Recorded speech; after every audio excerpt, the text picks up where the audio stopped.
All right, so let's review everybody's favorite thing today, the tofflemire retainer. So we're going to learn how to assemble this with a matrix band.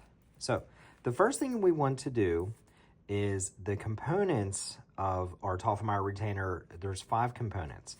So we have our outer knob, our inner knob, we have our diagonal slot, then we have our straight slot, our outer slot, then we have our spinal pin. So our outer knob controls that pin going up and down. Then our inner knob is actually controlling our diagonal slot box moving. So there's some quick lessons on the components of our tofflemire retainer. So keeping the tofflemire retainer up facing you, what we want to do is we're going to take our matrix band, and you don't want to fold it in half, but more so just pinch it, because you don't want to create a crease, because otherwise this metal makes it difficult to work with and then you have to start over again. So what we want is we want smile up. Everybody can see the smile. Okay, we don't want the frown. You want to take the smile up, going to pinch that in half, then we're going to drop that into our outer slot, our straight slot. Then we're going to slide it into our diagonal slot.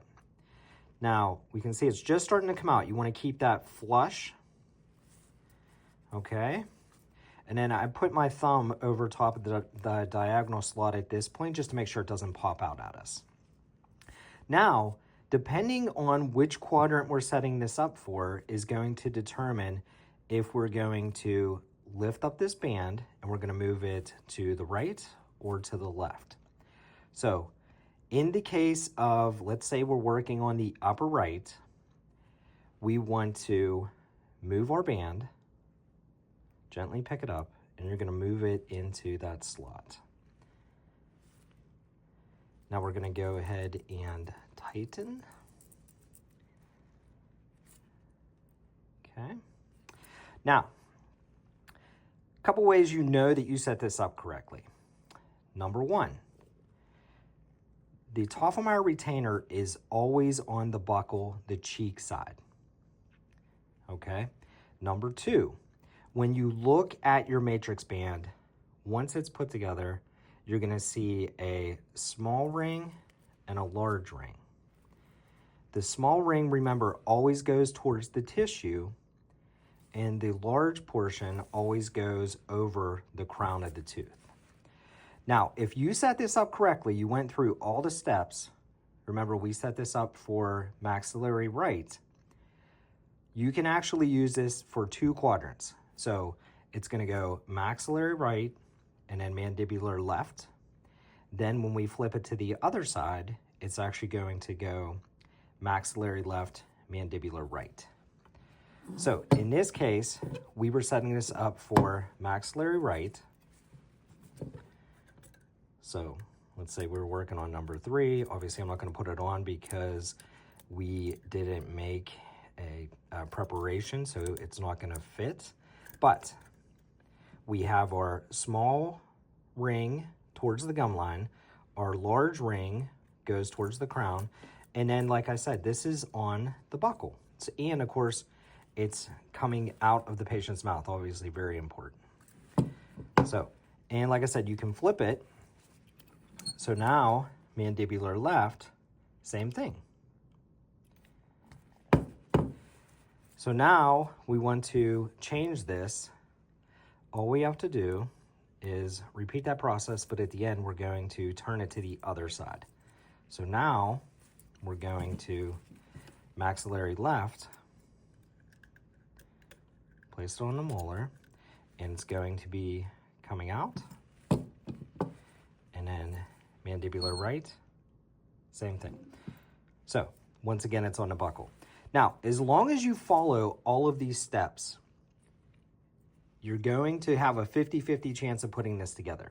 As long as you do the smile, you put it in place. Remember to keep this flush. Oh, guy got away from us a little bit there. All right. then you have a 50-50 chance when it comes here. So as long as you do that, the biggest mistake most people make is when they do the smile. Okay, so we have our smile, and you can see here with the bends, you see what happens. We have our smile. Instead of, you want to ensure that you just drop it straight down. Well, people typically invert it and flip it upside down.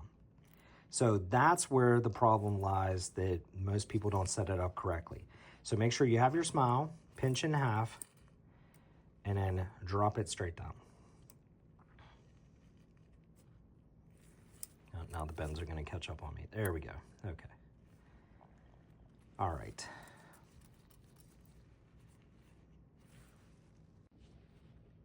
All right, now the fun doesn't stop there, okay? Remember what I said about the inner knob controls the diagonal slot moving up and down.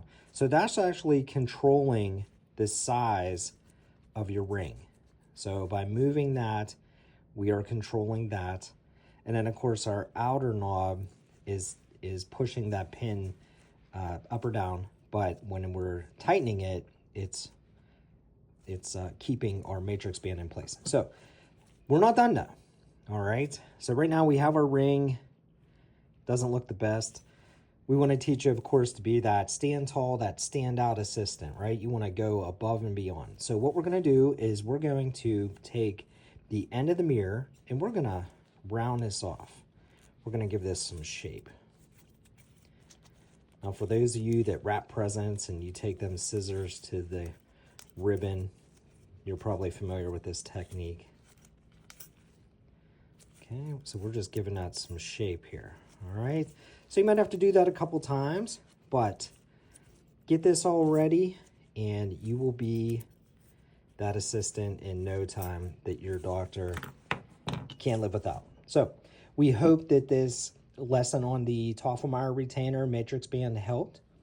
If you have any other questions, please feel free to contact us. If there is a topic or video you'd like to see in the future, please let us know. We will do our best to put that together. And thank you, everyone, for all of the support.